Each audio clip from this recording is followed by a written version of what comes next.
नमस्कार साथियों, जय हिंद, वंदे मातरम, भारत माता की जय। साथियों, आज बहुत ही पवित्र जगह हूँ मैं।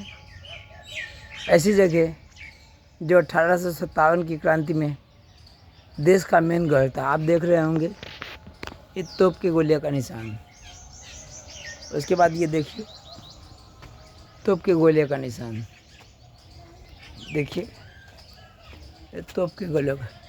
जो 1857 की क्रांति हुई उसमें जो सबसे लंबे समय तक 7-8 महीने जो युद्ध चला है, जो प्रतिकार किया है भारतीयों ने, वो लखनऊ रेजिडेंसी में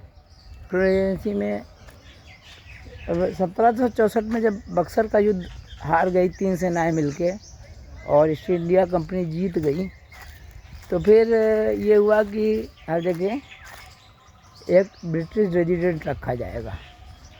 तो ब्रिटिश रेजिडेंट जो है यहाँ पर रेजिडेंसी मतलब ब्रिटिश रेजिडेंट के जो रहने का स्थान है वो रेजिडेंसी। साथ देखिए ये है, ये सब जो है अब खुला नहीं है, अंदर जा नहीं सकते, बस बाहर से देख सकते हैं।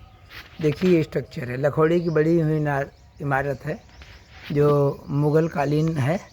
ये देखिए, और इतने साल हो गए हैं। ये 1775 में चालू हुआ था, 1875, 1975 और करीब 250 साल हो गया है।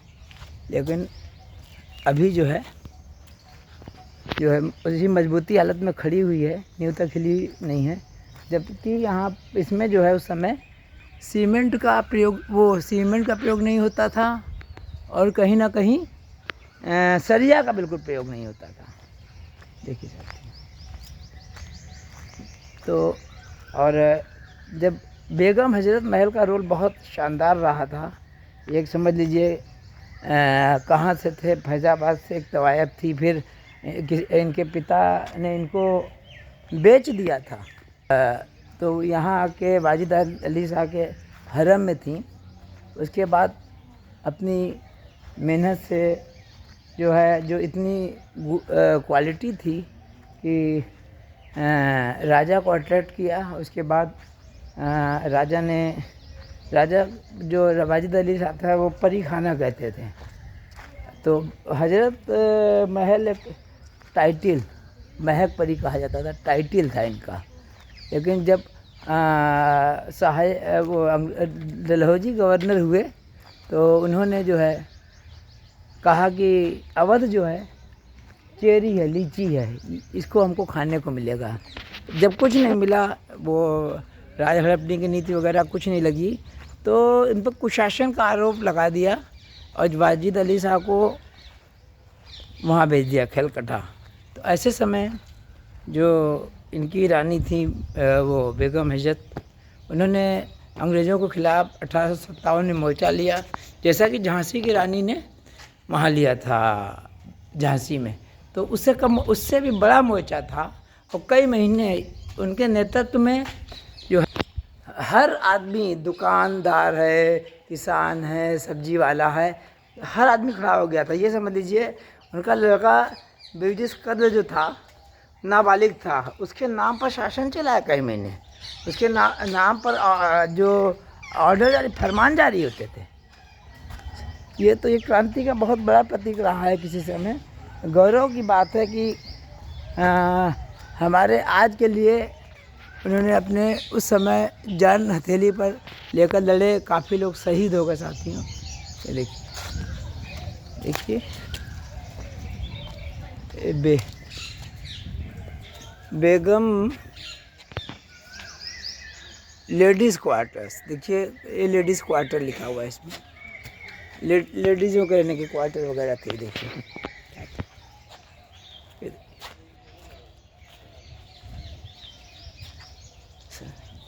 मैं यहाँ हूँ आज रेजिडेंसी लखनऊ में आ रहा हूँ। जो इतिहास जो थोड़ा बहुत मालूम है, उसके साथ साथ जो संरचनाएं हैं उनको देख रहा हूँ और समझने की कोशिश कर रहा हूँ। हालांकि वहाँ ज़्यादा कुछ नहीं लिखा है, लेकिन जो लिखा है पढ़ रहा हूँ, समझ रहा हूँ। जितना समझ में आ रहा है वो आपको बता रहा हूँ। यहाँ फिर एक प्लेट नेम प्लेट कुछ लगी हुई है, देखता हूँ खाली।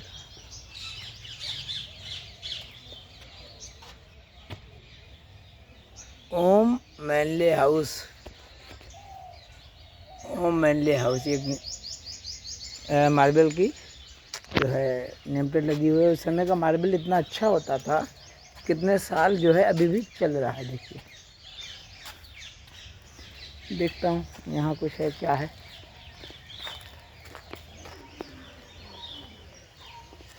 देखिए क्या है, इसमें कुछ लिखा होगा।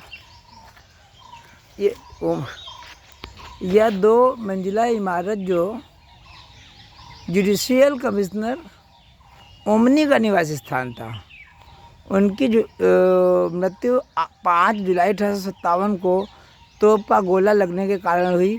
सर हेनरी लॉरेंस की मृत्यु के बाद ब्रिगेडियर इंग्लिश और बाद में हेनरी हैवलॉक ने इसे मुख्यालय बनाया। हेनरी लॉरेंस जो थे, क्या कहते हैं कि सबसे पहले चिनाहट गए थे। चिनाहट में वो हार गए थे। हारने के बाद जो है वो यहाँ चले आए थे और सबको यहाँ सुरक्षा के हिसाब से बंद कर दिया था, सबसे घेर लिया गया था।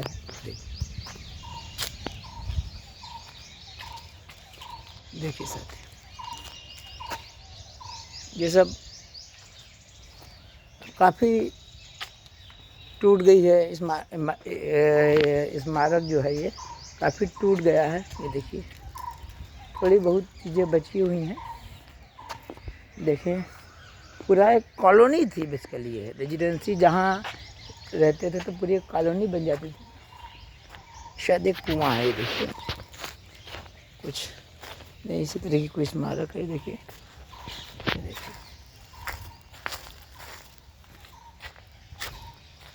चलिए चलता जा रहा हूँ, देखता जा रहा हूँ।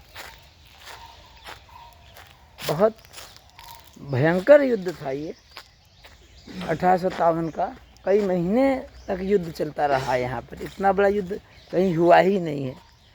देखिए, बेगम कोठी है, देखते हैं। ये बेगम कोठी थी। ये आसिफउद्दौला ने इसका निर्माण कराया था। बाद में लिखा है, बाद में इसे सहायक रेजिडेंट सेक्विल मार्शल टेलर को बेच दिया। पहले नवाब 1775 में नवाब आसिफउद्दौला आए थे और उन्होंने निर्माण कराया था, बाद में बेच दिया। 1802 में जॉर्ज प्रेंडरगस्ट को बेच दिया। प्रेंडरगस्ट ने यहाँ एक यूरोपीय वस्तुओं की दुकान स्थापित की। यहाँ पर एक दुकान थी और बाद में भवन व व्यापार दोनों ही जॉन कैल्डन को बेच दिया। बादशाह नासिरुद्दीन हैदर की यूरोपीय पत्नी मकदरे आलिया अथवा विलायती बेगम कैल्डन की पोत्री थी। अच्छा, नासिरुद्दीन हैदर की पत्नी। नासिरुद्दीन की मृत्यु के पश्चात मकदरे आलिया तथा उसकी सौतेली बहन अफरुनिसा अपनी माँ के साथ इस कोठी में रहने लगी। अफरुनिसा ने ही बेगम कोठी के समीप इमामबाड़ा तथा एक मस्जिद का निर्माण कराया। रेजिडेंसी के अन्य भवनों से हटकर अवध के परंपरागत स्थापत्य से निर्मित एक मात्र भवन है। ये देखिए साथियों, ये है, ये जो लिखा था। चलिए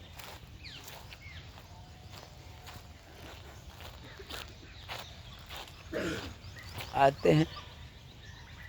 ये है बेगम कोठी।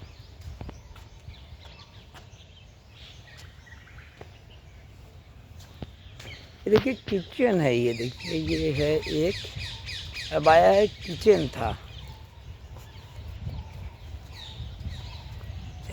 ये है रसोई घर। चलिए चलते हैं अब। साथियों, देख रहे हैं, आज रेजिडेंसी आया हूँ मैं घूमने टहलने के लिए। ये किचन था। ये देखिए, इसमें कितना मार्वलस रहा होगा किचन। हर तरीके के पकवान वगैरह बनते होंगे। ये देखिए,